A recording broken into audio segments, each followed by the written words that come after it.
Baik, bismillahirrahmanirrahim. Assalamualaikum warahmatullahi wabarakatuh. Bertemu lagi dalam video pembelajaran kimia di kelas 10 MIA semester pertama tahun 2021 tahun 2022. Pada pertemuan kedua ini saya akan membahas tentang metode ilmiah dan keselamatan kerja di laboratorium. Materi ini sangat penting karena dalam pembelajaran kimia kita tidak luput dari yang namanya laboratorium. Jadi ketika kita bekerja di laboratorium maka kita membutuhkan suatu metode ilmiah dan yang tidak kalah pentingnya adalah kita bekerja dengan selamat. Untuk itu pada pertemuan ini saya akan membahas tentang metode ilmiah dan keselamatan kerja di laboratorium. Baik, kita mulai dari metode ilmiah ya. Jadi untuk apa metode ilmiah itu? Jadi metode ilmiah itu digunakan oleh para ilmuwan untuk menjawab berbagai masalah yang dihadapi Jadi ketika ada masalah kita butuh jawaban. Nah, untuk menjawab masalah tersebut, kita butuh sebuah metode ilmiah. Yang berdasarkan dengan eksperimen dan penalaran akal sehat.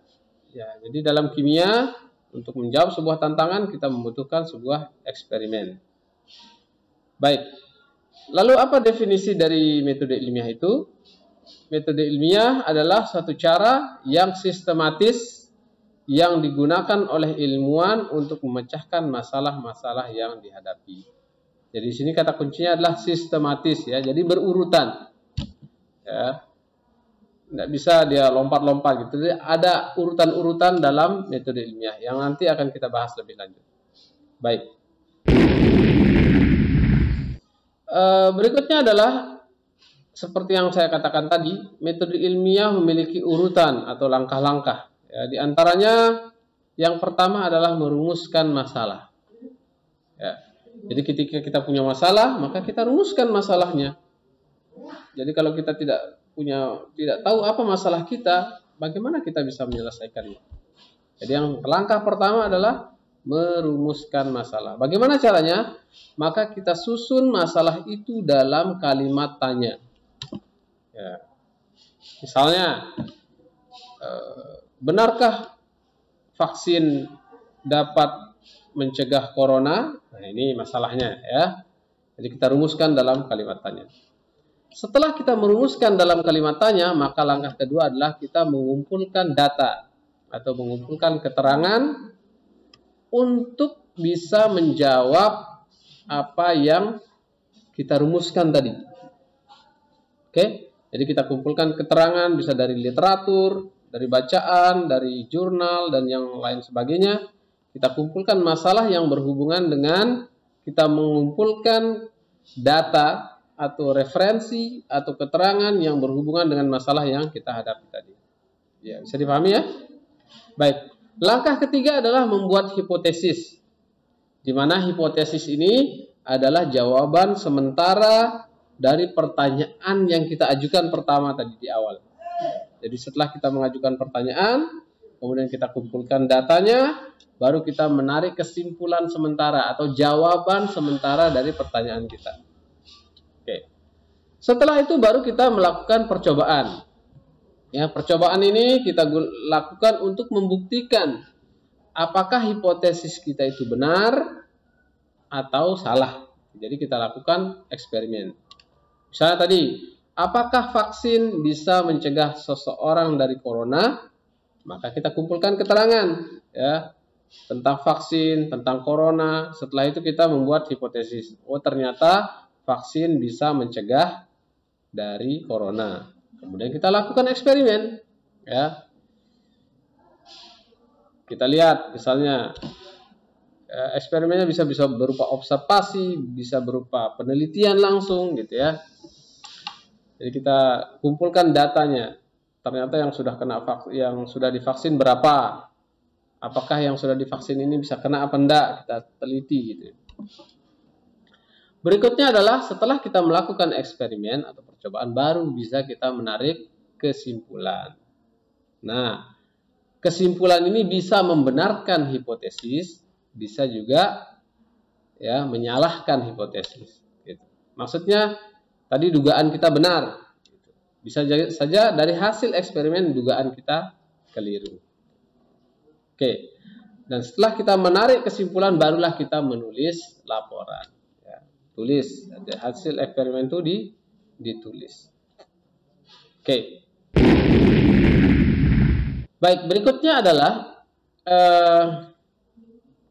keselamatan kerja di laboratorium.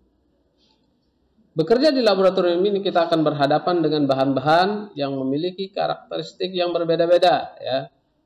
Ada yang berbahaya, ada yang kurang berbahaya, ada yang mudah terbakar, ada yang mudah menguap, ada yang beracun.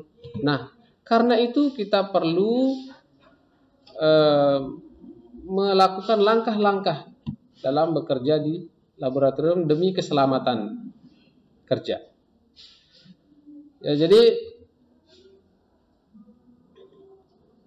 istilahnya seperti tata tertib lah gitu ya. Ada aturan-aturan yang harus kita jalani bekerja di laboratorium. Tidak boleh sembarangan seperti kita main di pasar atau main di dalam kelas ya. Jadi ada aturannya, ya, ada tata tertib yang harus kita lakukan agar kita dan rekan kita bisa bekerja dengan selamat di laboratorium. Apa saja? Jadi yang pertama adalah ya ini gambarnya ya. Jadi yang pertama adalah menggunakan jas laboratorium. Ya, jas laboratorium, kacamata pengaman, sarung tangan, celana panjang dan sepatu tertutup. Seperti gambar di samping itu ya. Jadi dia safety glasses, itu kacamata pengaman mata, kemudian adalah jas lab. Jadi kacamata itu tujuannya untuk melindungi mata dari percikan ya, percikan bahan-bahan kimia. Kemudian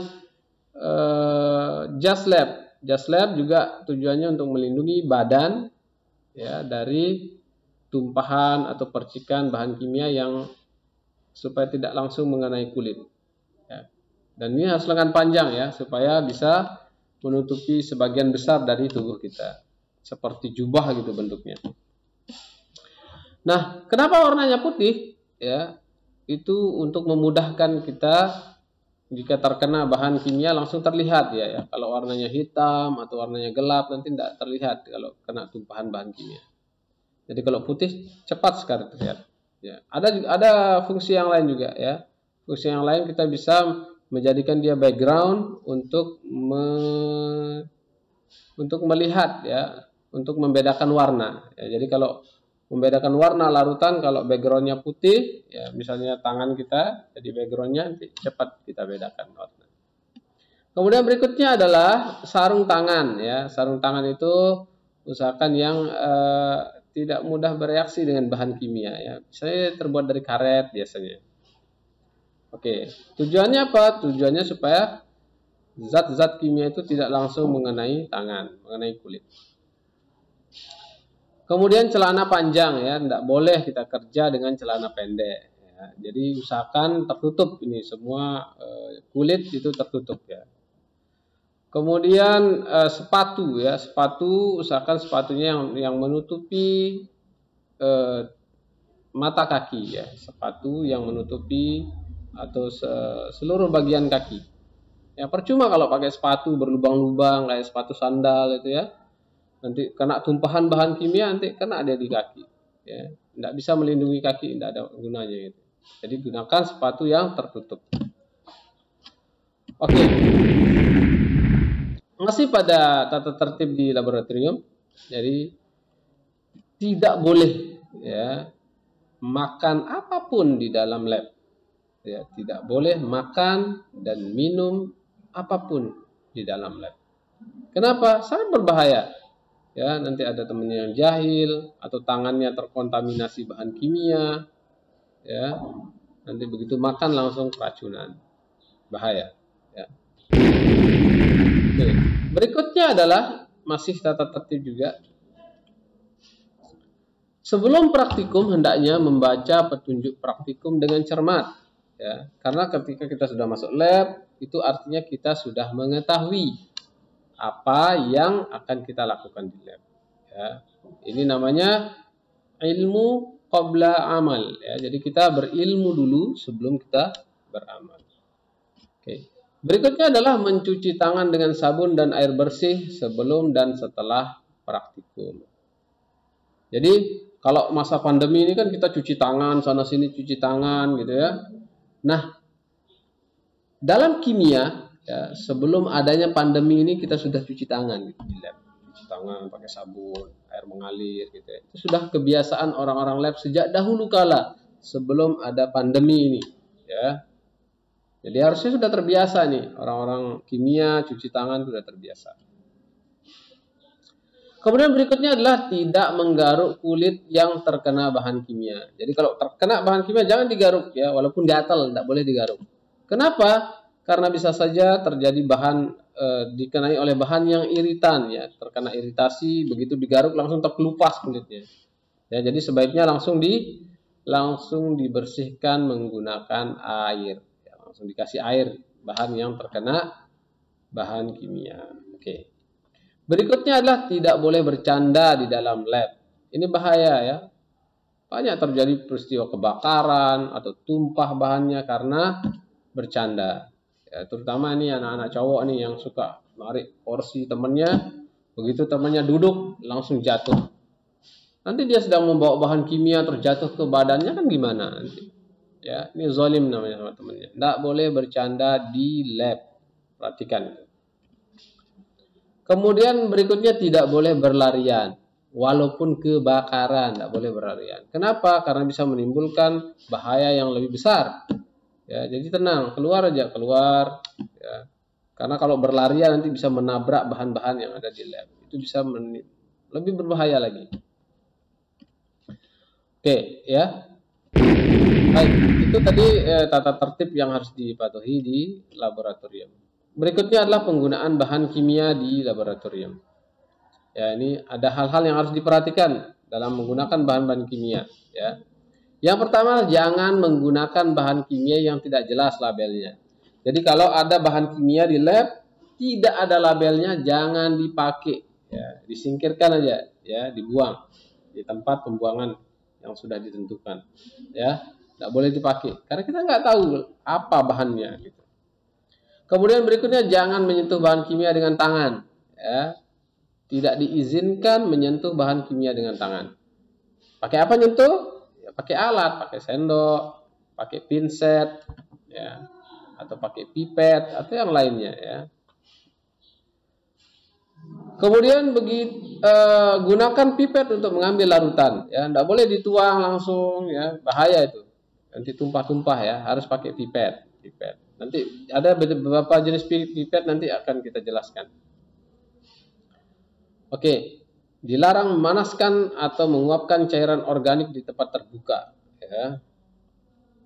Kemudian berikutnya adalah dilarang mencium aroma zat kimia secara langsung.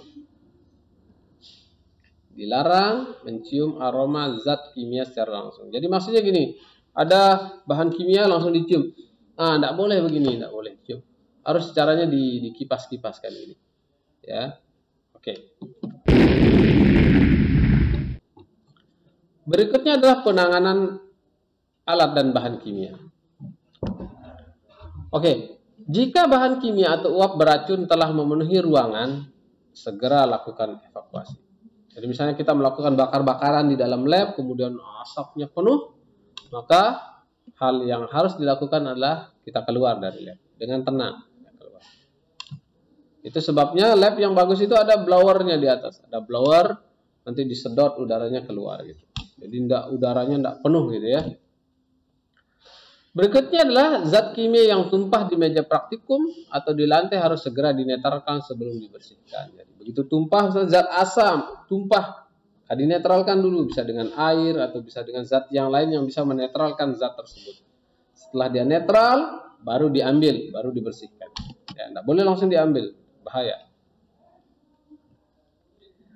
Kemudian berikutnya adalah mengambil bahan-bahan yang menghasilkan gas berbahaya. Harus dikerjakan di lemari asam. Baik, kalau ada bahan-bahan kimia yang menghasilkan gas berbahaya, yang menghasilkan gas, misalnya seperti asam kuat, ya, seperti H2SO4, itu menghasilkan gas yang sangat berbahaya, maka tidak boleh dilakukan di luar lemari asam. Ya. Jadi ada namanya lemari asam. Lemari asam itu lemari yang ada blowernya, ada disedot langsung udaranya. Ya. Disedot udaranya keluar, jadi uapnya itu tidak mengenai kita, jadi langsung keluar ruangan. Ya. Bahan kimia yang diambil tidak boleh dikembalikan ke wadah penyimpanan. Maksudnya gini, ada di dalam botol, kita ambil, ya, kita ambil bahan, kemudian kita tuangkan sedikit, kemudian gunakan, masih ada sisa, tidak boleh ditumpah lagi. Tidak boleh ditumpah lagi di wadahnya. Karena apa? Karena akan merusak zat kimia yang masih baru di situ. Jadi kalau ada sisa, dibuang saja. Ya, jangan dikembalikan lagi ke botolnya. Yang berikutnya adalah memanaskan bahan yang menggunakan tabung reaksi atau yang lainnya, tidak boleh mengarahkan ke teman. Jadi misalnya ini ada tabung reaksi, dipanaskan, jangan arahkan ke teman atau diri sendiri, arahkan ke teman gitu. Arahkan ke ruang yang kosong. Ya, jadi ini tidak ada orang, arahkan ke situ. Kalau situ ada teman, arahkan ke sana pemanasannya.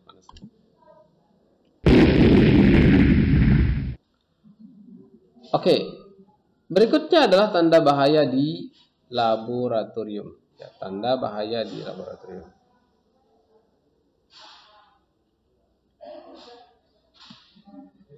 Kita lihat ada beberapa simbol dalam bahan-bahan kimia tersebut, ya. Ada beberapa simbol. Yang pertama adalah mudah terbakar. Yang ini nih, yang mudah terbakar, ya. Sebentar. Jadi mudah terbakar atau kita kenal dengan nama flammable, ya, flammable, bahasa Inggrisnya flammable. Zat yang mudah terbakar ini, ya, zat-zat yang mudah terbakar ini, itu dia mudah menguap, ya, mudah menguap dan mudah terbakar melalui oksidasi, ya, mudah menguap. Nah, zat yang mudah terbakar ini ada golongannya, ya, ada namanya extremely flammable. Jadi sangat-sangat mudah terbakar, ya, sangat-sangat mudah terbakar. Kemudian ada namanya highly flammable, ya, atau dia sangat mudah terbakar. Ya, biasanya bahan-bahan yang mudah terbakar ini dia ditempatkan di dalam sebuah tabung tertutup, ya, kedap udara dan bertekanan tinggi, ya. Simbol ini bisa antum lihat kalau ada di mobil-mobil pengangkut bahan bakar, ya, di Pertamina misalnya, ada lambang mudah terbakar di situ, ya. Jadi dia berada di sebuah tabung yang bertekanan tinggi. Oke, apa saja contohnya zat-zat yang mudah terbakar ini? Ya, bisa dia berupa gas, ya, berupa gas yang mudah menguap pada suhu ruangan, ya, atau suhu normal. Apa misalnya? Misalnya adalah ada namanya aluminium alkyl fosfat, ya, aluminium alkyl fosfat. Bisa juga berupa butana, ya, bisa juga berupa propana, ya.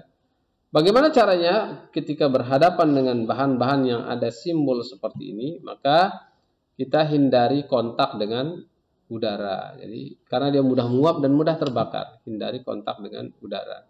Jadi usahakan lakukan di ruang tertutup, ya. Kemudian hindari percikan api, ya. Jangan sampai uap dari bahan ini terkena percikan api. Ya, kalau terkena percikan api maka dia akan meledak. Oke, berikutnya adalah yang nomor 2, ada lambang tengkorak, gitu, ya. Lambang tengkorak, terus ada silang begini.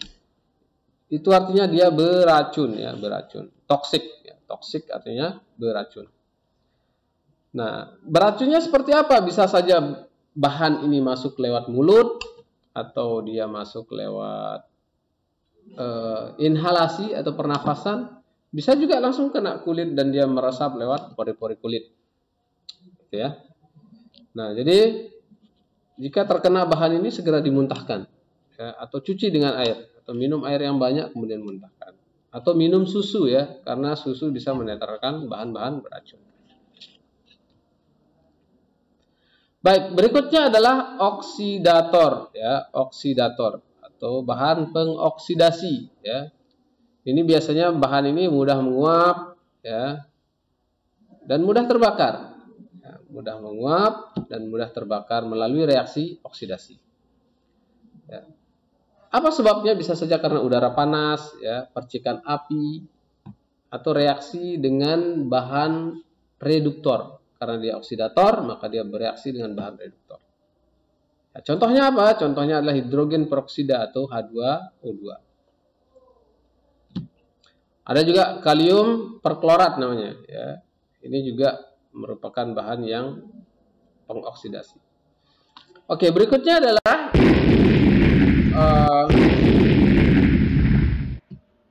yang tanda silang ini, tanda silang ya, yang tanda silang yang ini.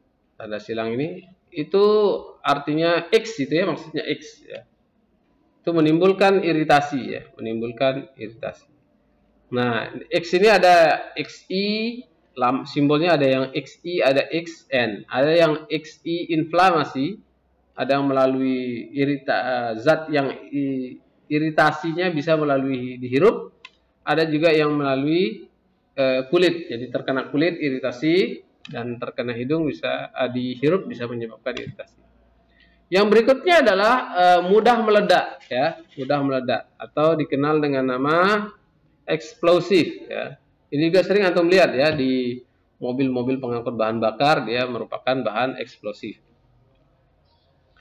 Bisa meledak karena apa? Bisa karena benturan ya, bisa juga karena pemanasan, dipanaskan meledak langsung, kena benturan meledak langsung. Bisa juga karena gesekan, bergesek langsung meledak. Atau dia bisa bereaksi dengan bahan lain langsung meledak gitu. Ya. Nah, atau kena percikan api langsung meledak. Ya, ini hati-hati nih jika berhadapan dengan bahan kimia yang memiliki simbol seperti ini. Seperti apa misalnya? Seperti TNT misalnya. Antum kenal banget sama TNT ya. Ini nih yang ini ya, simbol yang ini. Seperti TNT, ya, kemudian amonium nitrat, ya, nitroselulosa. Nitroselulosa itu salah satu bahan peledak ya. Oke, berikutnya adalah yang ini yang ada gambar pohon kering, kemudian ada ikannya mati. Itu maksudnya adalah berbahaya bagi lingkungan. Jadi zat-zat seperti ini tidak boleh ketika dibuang ke lingkungan langsung dia merusak lingkungan. Jadi tidak boleh dibuang ke lingkungan. Harus diolah dulu. Setelah selesai diolah baru dibuang. Oke, berikutnya adalah korosif ya. Yang ini ada gambar tangan terus ditetesin, tangannya jadi luntur. Ini maksudnya korosif ya. Apa maksudnya korosif? Korosif maksudnya dapat merusak jaringan hidup ya. Kalau kena tangan langsung rusak jaringan. Ya. Oke, ini biasanya berupa bahan-bahan yang berasal dari asam atau basa. Biasanya dia bahan yang sangat asam atau sangat basa. Ada yang lebih kecil dari 2 kalau dia asam, kalau dia basa lebih besar dari 11,5 tingkat kebasaannya. Asam basa nantilah kita pelajari lebih lanjut insyaallah. Oke, bagaimana caranya kita terkena bahan ini? Bisa saja melalui dihirup ya atau termakan gitu ya. Nah, caranya adalah dengan menghindari kontak dengan kulit langsung atau menghindari kontak dengan mata ya. Baik, berikutnya adalah bahaya biologi. Yang ini. Ya, yang ini bahaya biologi. Ya, ini biasanya ini lambang seperti ini kita temukan dalam sampel-sampel biologi yang sangat berbahaya, misalnya sampel virus. Ada virus corona ya, dikasih lambang seperti ini. Jadi sangat berbahaya ya. Kemudian yang berikutnya adalah zat radioaktif ya. Zat radioaktif ini adalah zat yang bisa memancarkan energi secara spontan. Jadi seperti misalnya kayak bom nuklir gitu ya, itu termasuk zat radioaktif. Nah, ini juga sangat berbahaya. Baik, jadi itu tadi sekilas tentang bahaya-bahaya, tanda bahaya dalam laboratorium ya. Hari ini kita akan lanjutkan tentang peralatan laboratorium. Jadi tadi kita sudah mengenal lambang bahayanya, sekarang kita akan mengenal peralatannya.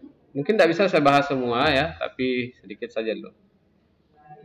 Oke, yang ini namanya statif ya. Ini namanya statif dan klem ya. Jadi ini statifnya, yang berdiri ini statifnya, yang dipasang-pasang ini namanya klemnya. Klem itu macam-macam ya bentuknya. Ada yang bulat, ada yang cakar gitu ya. Itu fungsinya untuk menaruh alat yang lain, untuk menjepit alat yang lain nanti di situ. Yang berikutnya adalah ada namanya buret namanya, buret. Ini biasanya digunakan untuk titrasi asam basa. Ya nantilah pada pertemuan tatap muka, nanti kalau insya Allah kalau kita bisa tatap muka, anak akan tunjukkan alat-alat ini insya Allah.